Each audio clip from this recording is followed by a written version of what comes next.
Assalomu alaykum. Anglayotganinglar Türmə xatirləri Məhbus ruhlar. Abduri Abduvali Ayub. Xasiyetlik tumar.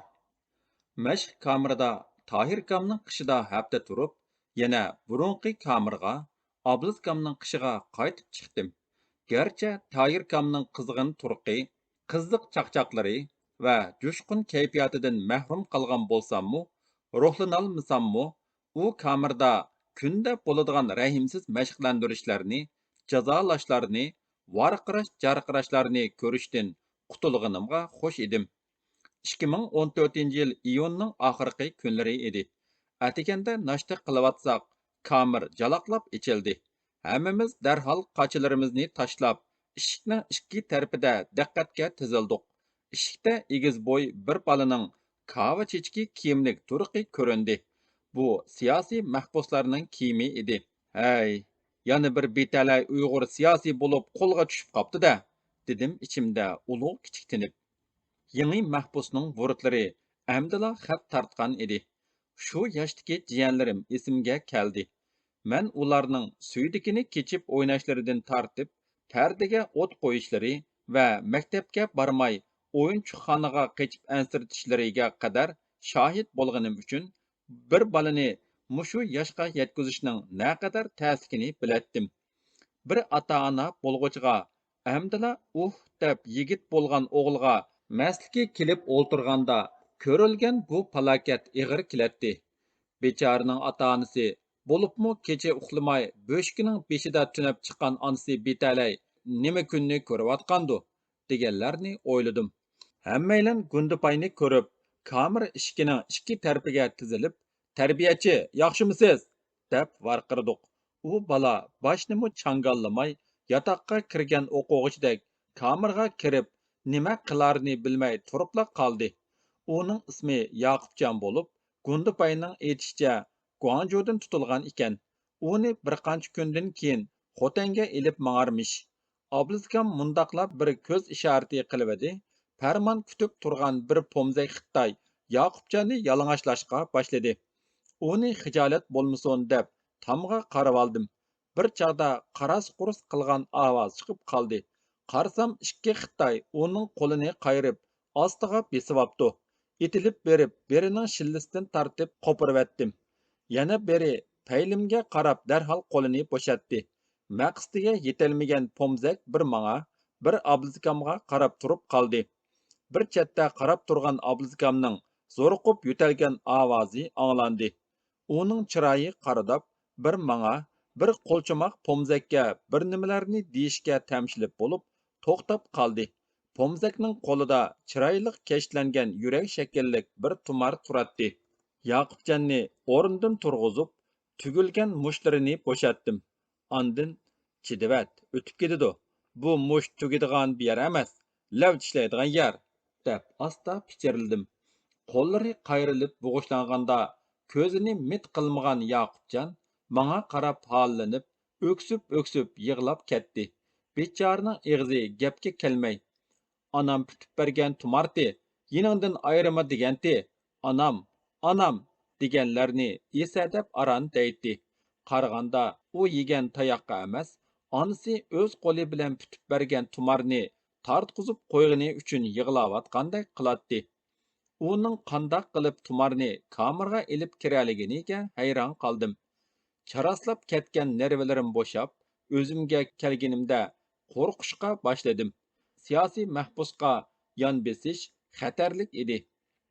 Ko'z oldimga yana ikki qo'lim putumdagi kishanga chetilgan, yuzimni yuyolmay, taratga ishtonni sololmay, bir narsa yemay desam, ochliq qiynagan, yesam taratga o'ltirolmagan, o'ltirsam surtib qo'polmagan kunlar kelib olib, yurakim silishga boshladi.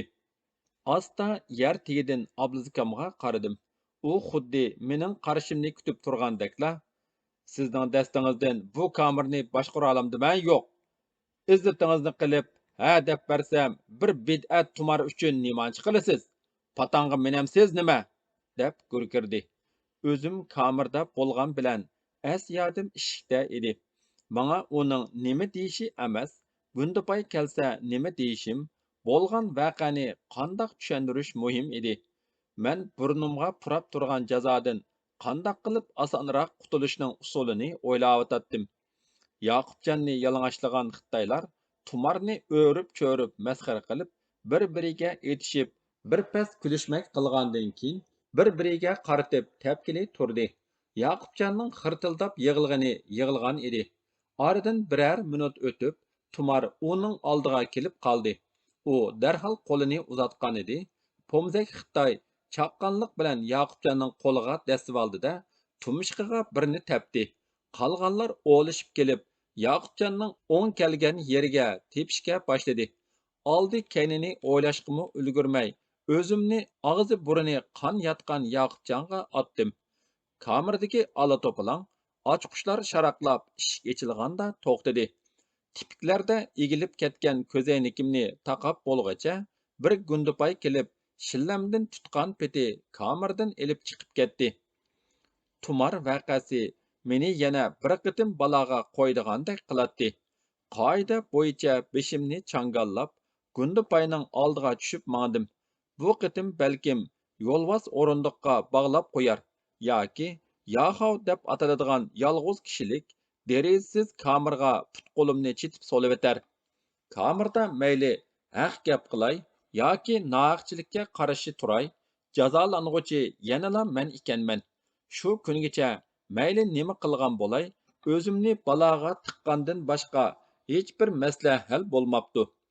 Mushu qara kunlarga sabab bo'layotgan ona tilni qo'g'dash harakatimi shu'u, tilimizni qo'g'dayman deb o'tirg'i chiqqan bilan jinimnimi qo'g'dayolmay xor bo'lib yurgandan boshqa nima qila oldim?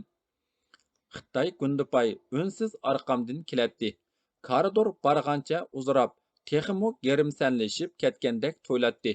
Qisqala koridorda un chiqarmay uzun mangandan keyin gundupay meni men qo'rqqan ayrim kamirga emas, o'z ishxonasiga ilib kirdi.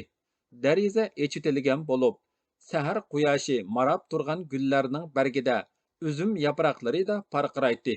Ko'z oldimda qizil, sariq, binafsha gullar basishib po'raklab echilib turibdi. Ammo bu go'zallik meni qilcha hayajonlantirolmaydi. Men o'z dardim bilan qo'rqinishdan put-qo'lim titrab turdi. Butun as yodim chaponlarni silayotgan gundupayda edi. Oldimga bir stakan choy qo'yilganda aslimga keldim.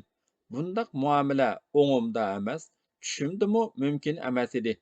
Men qandaqsiga gundupayning oldida o'ltirishga jur'at qilganimni, qandaqsiga jazolanmay choyga daxil bo'lganimni anqirolmay tursam, u "Sening arxivingni o'qib baqdim.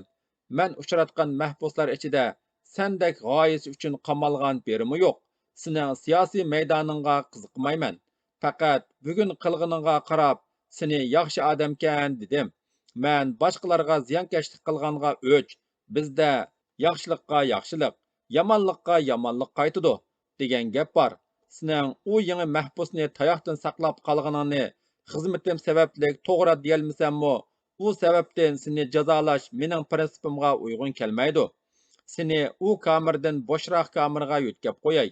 Men navbatda turgan kechlarda menga inglizcha o'rgatib qo'ysang, dedi. Tuyuqsiz kelgan bu omaddan nima deyishimni bilolmay qoldim va xuddi sal kechiksam, gundupay gapidan yenib oldigandek darhol ma'qul dedim. Qaraganda bizni kuzatayotgan kameralar ba'zi gundupaylarga bizni jazolaydiganga bahona tepib bersa, ba'zisiga bizning kimligimizni so'zlab berayotgandek qiladi.